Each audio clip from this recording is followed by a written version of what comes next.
Kepada mereka Ia menunjukkan dirinya setelah penderitaannya selesai. Dengan banyak cara Ia menunjukkan bahwa Ia benar-benar hidup. Pada suatu hari ketika mereka makan bersama-sama dengan mereka, Ia melarang meninggalkan Yerusalem. Jangan tinggalkan Yerusalem. Ia menyuruh mereka tinggal di situ untuk menantikan janji Bapa, yaitu untuk memberikan Roh Kudus untuk mereka, supaya mereka dapat memiliki kuasa di dalam Tuhan untuk memberitakan firman. Baptisan Roh Kudus bukan sekedar pertobatan, tetapi kuasa. Ada kuasa di sana. Kita berkuasa untuk mengusir setan. Kita berkuasa untuk membangkitkan orang mati. Ada kuasa. Tetapi satu, jangan tinggalkan Yerusalem. Mereka harus menunggu sampai waktu yang ditetapkan, yang mulai sekarang sudah tidak lama lagi. Orang-orang dengan iman berharap akan rahmat yang dijanjikan itu benar-benar datang sesuai waktu yang ditentukan. Dan ketika saatnya sudah dekat, seperti sekarang, kita harus seperti Daniel menantikan dengan sungguh-sungguh. Kalau kita lihat Daniel 9 ayat 3, coba dibaca, dia sungguh-sungguh. Jadi gereja harus sungguh-sungguh zaman sekarang. Gak bisa lagi hanya sekedar-sekedar. Harus sungguh-sungguh. Baca dulu, please boy. Daniel 9 ayat 3. Lalu aku mengarahkan muka kepada Tuhan Allah untuk berdoa dan memohon, sambil berpuasa dan mengenakan kain kabung serta Ada kesungguhan. Dia serius. Dia sambil berpuasa, sambil mengenakan kain kabung. Artinya dia betul-betul belajar untuk mencari Tuhan dengan serius. Ada harga yang dibayar. Harus seperti itu kita di dalam penantian kita di dalam Tuhan. Mereka harus menunggu di tempat yang sudah ditentukan di Yerusalem. Sebab di sana Roh Kudus pertama-tama dicurahkan. Karena Kristus akan menjadi raja di Sion, gunung yang kudus. Juga karena firman Tuhan harus keluar dari Yerusalem. Firman Tuhan harus keluar dari Yerusalem. Katakan amin. Firman Tuhan harus keluar dari gerejanya, dari Sion. Makanya mereka disuruh menantikan di Yerusalem. Jadi tempat ditentukan, bukan sembarangan. Di dalam Tuhan, kita bisa menyembah Tuhan di mana saja. Amin. Tetapi di rumah Tuhan, di hadirat Tuhan, dengan keseriusan, di situ lebih nyata hadiratnya. Amin. Di situ kita lebih cepat connect.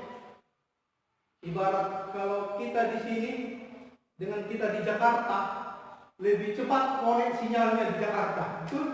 Karena langsung di situ semuanya. Di sini kan ada lagi gunung menghambat, ada lagi pohon-pohon, sinyalnya tidak cepat. Itu dia. Nah, di dalam Tuhan, ketika kita betul-betul serius mencari Tuhan, kita akan menemukan Tuhan. Sekali lagi saya katakan, Bapak Ibu Saudara terkasih, kita harus sungguh-sungguh mencari Tuhan di dalam kehidupan kita. Karena berkat yang dirancang bagi mereka akan datang kepada mereka yang sungguh-sungguh mencari Tuhan. Tuhan merancang berkat bagi orang-orang yang sungguh-sungguh. Bapa kita adalah Bapa yang serius. Dia adalah Allah yang kudus. Jadi kita harus belajar kudus supaya kita sesuai dengan kehendak Tuhan. Supaya kita menjadi bejana yang indah. Roh Kudus akan disurahkan ke atasmu dengan lebih berlimpah daripada sebelum-sebelumnya. Kalau engkau sungguh-sungguh menantikan di Yerusalem. Kalau di Yohanes 22 masih diembuskan, tetapi ketika menunggu di Yerusalem akan berlimpah-limpah. Amin. Itu sebabnya gereja tidak boleh tutup. Walaupun tidak ada jemaat, harus tetap kaki dia menyala. Artinya harus tetap ada yang menjaga supaya terus menyala. Supaya iblis tidak boleh menang dengan COVID-19, ya kan? Harus kita menang di dalam Tuhan. Biarlah situasi ini membawa kita semakin dekat kepada Tuhan. Seperti kata Yusuf, orang merancangkan kecelakaan, tapi Tuhan merancangkannya untuk sesuatu yang baik. Kalaupun COVID-19 ini ada, ini harus membuat kita semakin sadar bahwa kita membutuhkan Tuhan. Katakan amin. Nah, di tengah-tengah situasi itu, bahwa Yesus berpesan kepada mereka jangan tinggalkan Yerusalem, supaya dicurahkan Roh Kudus di sana, supaya kamu betul-betul menerima janji Bapa, bahwa anugerah dan kamu akan dibaptis dengan Roh Kudus, kamu akan ditenggelamkan dengan Roh Kudus, kamu akan dimurnikan, kamu akan mengenal Aku dengan benar, kata firman Tuhan. Firman Tuhan akan menyingkap, Roh Kudus akan menyingkapkan siapa Yesus. Amin. Dia akan menyingkapkan siapa Yesus sebenarnya. Kalau sebelum-sebelumnya Yesus mengilustrasikan dirinya, tetapi ketika Roh Kudus ada di hati orang-orang percaya, dia akan menyingkapkan siapa Yesus. Katakan amin.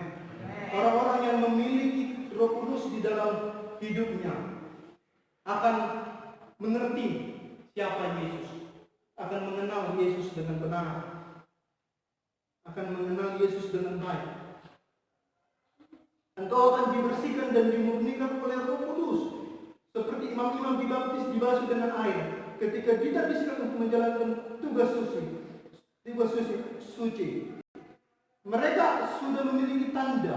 Jadi Roh Kudus itu adalah tanda. Orang-orang percaya, orang-orang yang memiliki kuasa, orang-orang yang ada di dalam Tuhan, itu tanda. Amin. Iya, itu tanda bahwa kita adalah milik Tuhan, yang menuntun kita untuk semakin dekat kepada kebenaran Tuhan, menuntun mengajar kita untuk mengenal Tuhan dengan benar.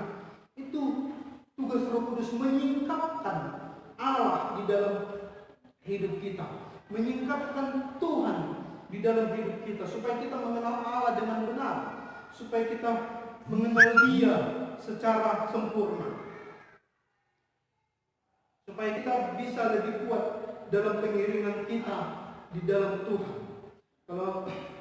Kalau dikatakan di Yohanes 14 ayat 26, tetapi penghibur yaitu Roh Kudus yang akan diutus oleh Bapa dalam namaku, Dialah yang akan mengajarkan segala sesuatu kepadamu dan akan mengingatkan kamu akan semua yang telah kukatakan kepadamu. Katakan amin.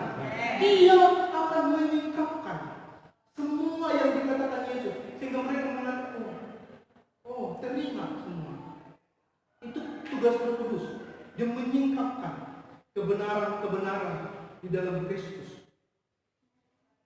Kalau di Kisah Para Rasul ayat 1, Kisah Para Rasul 1 ayat 8 dikatakan, tetapi kamu akan menerima kuasa kalau Roh Kudus turun ke atas kamu, dan kamu akan menjadi saksiku di Yerusalem, di seluruh Yudea dan Samaria, dan sampai ke ujung bumi. Artinya betul-betul diperlengkapi. Katakan amin.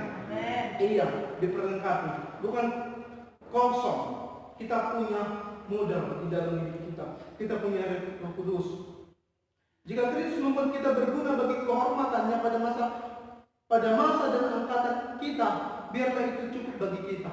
Jadi kalau kita dipakai Tuhan di masa ini, itu lebih daripada apapun, amin. Itu cukup.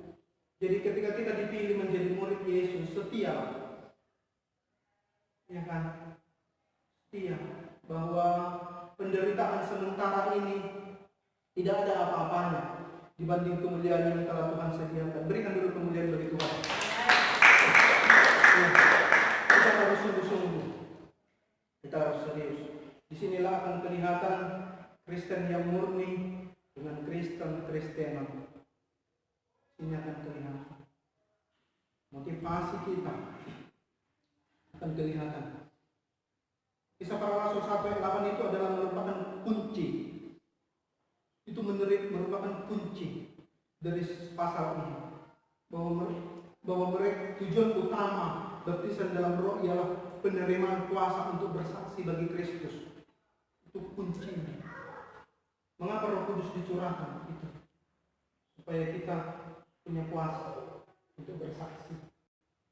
Kalau Yesus tidak naik ke surga, dia akan dibatasi oleh waktu dan keadaannya. Artinya, kalau Yesus di sini dia tidak bisa di sana.